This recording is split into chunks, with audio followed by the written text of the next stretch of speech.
Hello, lovely people. Today I want to talk to you about all of the books that I read for Dewithon. Dooby dooby dooby dooby dooby dooby dooby dooby dooby doo. Dooby dooby dooby dooby dooby dooby dooby dooby Sophie Vlogs.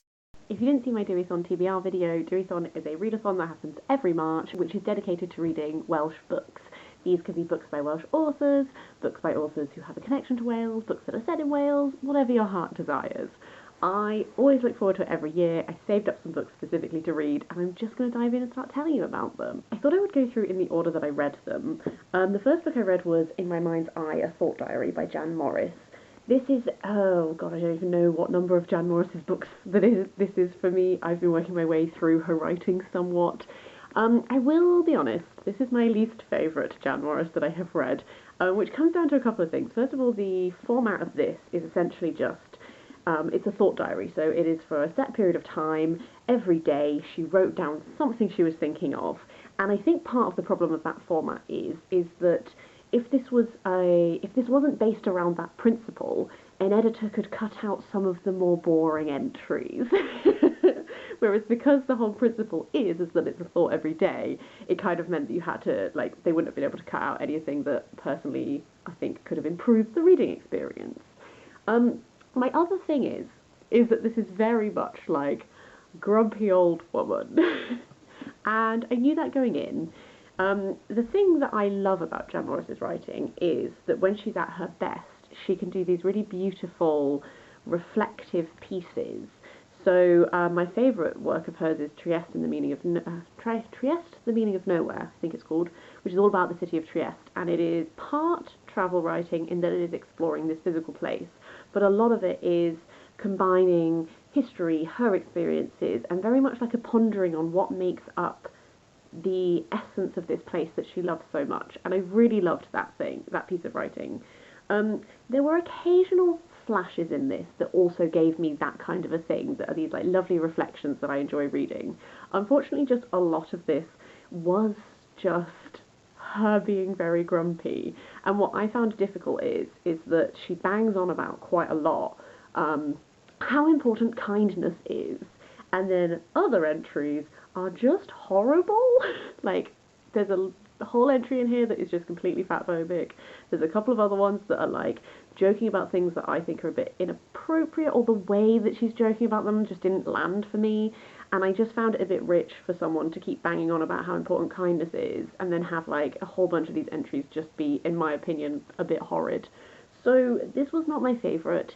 I would say, if you're interested in reading this, definitely read some other Jan Morris first, because this is definitely something that I think you would get the most out of if you already like Jan Morris, and if you already are familiar with her and her writing and that kind of thing. I wouldn't suggest this as a start point. If you're someone who is interested in reading like all of her work, absolutely go for it. If you're someone who is interested in reading Jan Morris, I would say, depending on your interest, go for Trieste, The Meaning of Nowhere, as a sort of travel writing based thing, or something like Conundrum, which is where I started because I was interested in her experiences being a trans woman who transitioned at a point where that wasn't so commonplace. So, not necessarily the best way to open up the reading month, but it was a very quick read, which was good. After that, I read Sugar and Slate by Charlotte Williams, which is a non-fiction. It is sort of looking at Charlotte Williams's reflections on her life. So she is a mixed race woman. She's the child of a white Welsh-speaking Welsh woman and a black Guyanese man, and this is split in parts. So the biggest part of this is called Africa, and it is exploring. Her father is from the Caribbean, but originally from Africa, and he lived in Africa. So a lot of the first part is exploring that aspect of her identity, and then it goes on to Guyana and her experiences visiting Guyana and living in Guyana for a while. And then the smallest bit at the end is Wales. The first section that's called Africa does actually focus a lot also on her experiences in Wales, like growing up, her and her family and their experiences. And this was just an interesting, reflective memoir about identity. I was actually reading this at the same time that, just like in my life, I've been working my way through Black and British by David Olusoga, which is a bit of a tome, but is so interesting, a brilliant piece of non-fiction history writing. And I found it extremely interesting because a lot of the things that she is exploring, specifically in regards to Africa and Guyana and stuff like this, are very much the same things that he was exploring in Black and British. And so it was almost like, here is this, not academic, because Black and British isn't an academic text, but this is this more formal piece of history writing, and then this is like how a person could have had lived experiences of the very things that he was discussing. So actually, I'm really pleased that I read this at the same time as I was reading that, because I felt like there was a really interesting discussion between the two of them, and it was really like contextualizing some stuff that he was talking about in a more general sense of like, here is the history, here is the backing, and then she's very much exploring like, this is how it can actually affect a person who is growing up in these places or has links to these places. So yeah, that was a really unintentionally interesting little reading moment. After that is what I would say is my favourite book that I read for this year's Dewithon, and that's Early Riser by Jasper Fforde, which once again I will just show you the beautiful, beautiful cover. I love Jasper Fforde. I think he has the most interesting ideas, but also he tells them with such humour and levity, while also making some really succinct points about people and humanity and that kind of thing. So this is following Charlie Worthing, who essentially, it's this world in which humans hibernate throughout winter. So the connection to Wales is not just that Jasper Fforde is Welsh, but also this is set in Wales, but it's set in like this alternate history version of Wales, where Wales is like an independent, it has its own monarch, and one thing I loved was seeing this vision of this independent Wales that clearly split off at a certain point in history, and just like the moments when I realised like where we were located, or like how Welsh history, what this alternate history of Wales was. So interesting. But then essentially follow Charlie, and so he's doing his first year where he's not hibernating through winter. He's joined with the group of people who essentially like they make sure that everything runs smoothly while everyone is hibernating. He ends up stranded in this little town, and there's these two factions, this like push and pull, where it's like there's the people he works for, and then there's this corporation who are the ones who develop these drugs that help people get through the winter, and there's a number of strands of mystery going on, and one of the real things this is looking at is corporations and greed and exploitation, and there's a whole thing exploring here to do with corporations that are doing nefarious things under the radar and like exposing those things and whistleblowing, and can things change, and this whole big like weighty meaty topic to do with very much like ethics and exploitation of people and all that kind of thing, but just told with like wit and humour, and also at times a silliness that I thoroughly enjoy. I just think that this constantly has so many little ideas and like moments where you go, oh, like there's a reveal about a character, and there's this character that is like mentioned and you don't meet them until the point when you meet them, and then you have such a realization. And essentially this really reminded me of how much I enjoy Jasper Fforde, because I haven't read a Jasper Fforde for a few years. It reminded me a lot of Shades of Grey in a number of ways, because it's equally this isn't as dystopian as Shades of Grey, but there is like a very much like a lot of people die all the time in these winters and this kind of thing. And there's, I didn't even mention the fact that there's like these dreams that are going viral, like viral dreams that Charlie starts to experience.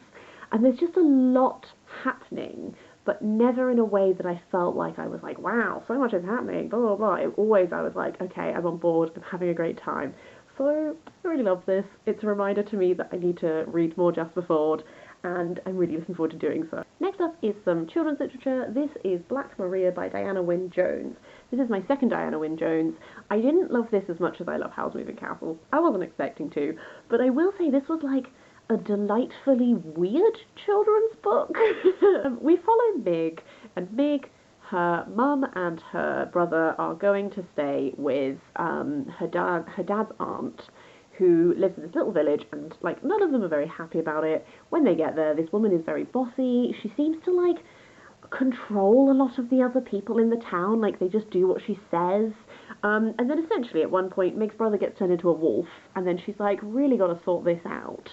This is one of those little children's novels where you like trundle along and weird little things happen, and you're like, wow, what an imaginative little time I'm having. I didn't love this, partly just because I felt like the pacing was a little off for me. So there was like a lot of time in the beginning where you're with Meg, her aunt is being awful and horrible, and you're like, I know at some point a plot is going to develop.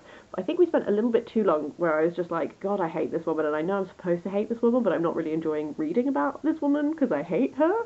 And then we like hit a point, and then the plot developed, but then at the end I felt like everything kind of wrapped itself up very quickly, and it had one of those sort of like convenient things where like someone just sort of like steps in and does some stuff and everything's fixed. And I think I would have liked it a bit more if Mig had been more involved in the fixing of things, because she had a really great like little arc that was beginning where it was like she's been underestimated, she's not been included in some of these things, and that but actually she's quite vital to it. And then at the end it was like, but she doesn't really have anything to do with everything getting solved. So definitely a fun little read.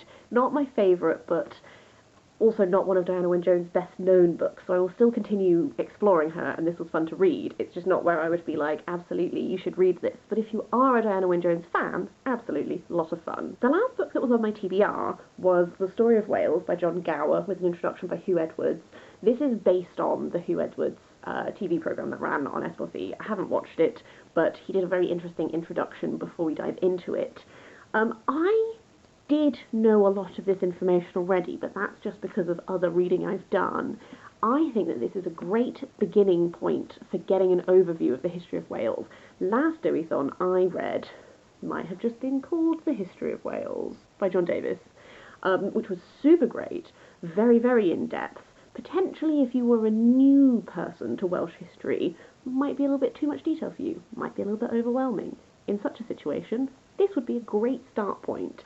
It was written in a very light and accessible and easy to read manner, while also giving you a lot of history and a lot of, it had some nice little pictures, she says, trying to get them up. It has these little lovely things where you get pictures of what he's talking about, and it starts from like prehistoric things to quite a contemporary point, and the contemporary point was really interesting actually, because the a number of the Welsh history books that I have read by now, obviously you reach a point and you have to stop because, like, it's not history anymore, it's contemporary times.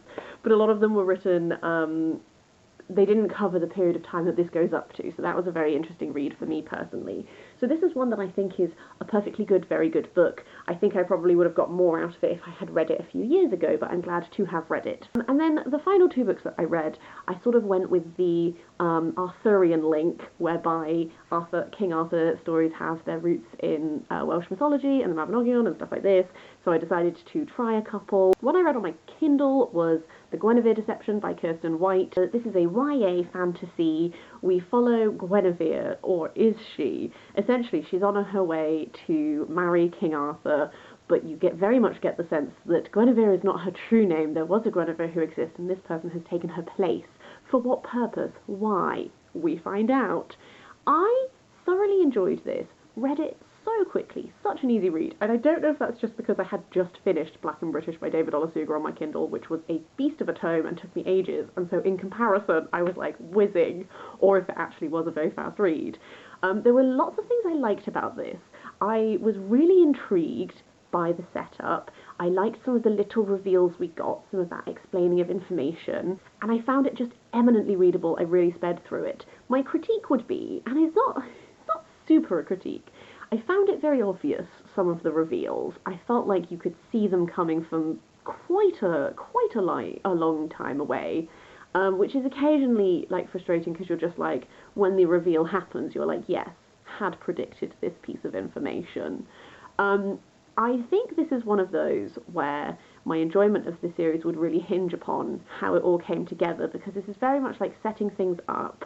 There are lots of threads. I felt like the climax in many ways was kind of predictable, because if you know anything about the Arthurian story, some of these characters, you're going to be like, yeah, you're probably going to have this role with Guinevere, and you're probably going to end up doing this kind of a thing to Arthur kind of vibe. I have, however, looked up the summaries of the other two books. Essentially, Cara at Wild Book Garden, whose reading taste I generally trust, mentioned in a video recently that she had read a spoiler about the final book that did a trope that she hates, and now she's really glad that she won't be continuing the series. I was not invested enough in this to 100% read it, so I also looked up the spoilers, and then I just read plot summaries on Goodreads of the other two books, and I feel okay with my decision to not continue this series. Some of the things that it says about how, like, the final book comes together and stuff like that, just not really my jam, or rather I think I would have similar issues with how, like, the payoff is given and that kind of thing. So I'm gonna, like, call it a day there with reading this series, but I did have a really fun time reading this first book. I'm not invested enough to continue. And then my other one was actually a reread. This is The Summer Tree by Gavriel K, which is the first book of the Fforde tapestry. I loved these the first time I read them. I forgot, however, that the Arthurian detail doesn't actually come into play until the second book. So I really enjoyed rereading this. We follow a group of 5 people from our world who are taken into this world called Fforde, which is like, this is very much one of those worlds where you have the acknowledgement that there are lots of different realities, but Fforde is like the first world, the world that was made first, and there is a lot of backstory to do with, like, this evil guy who's been trapped under this mountain all this time. Could he potentially get free at some point? Why, yes, I think he might. And then all of our 5 people have very different roles to play. I really enjoy Gavriel K in general. I think, remember enjoying the second and third books more than this book, just because this book does do a lot of setting things up. I love some of the threads that develop. I'm excited to remind myself of how they work themselves out, because these memories I have of the particular favourite things, one of which is to do with how the Arthurian myth is handled, are not in play in this book, so I'm excited to continue the series and get them in play at that point. I would just do a word of warning. There is quite an unpleasant sexual assault that happens at the end of this book that I had forgotten quite how distressing it is. So just a caveat there about that detail, if that's something that you don't like to read about in your fantasy fiction. But otherwise, I do like Gavriel K. I think he writes beautifully. He does this thing where he, like, absolutely rips my heart to shreds and then I cry, which I didn't do in this book, but I know it's coming. Those are all the books I read for this year's Dewithon. I would really love to hear if you have thoughts on any of them. Please do leave me a comment down below.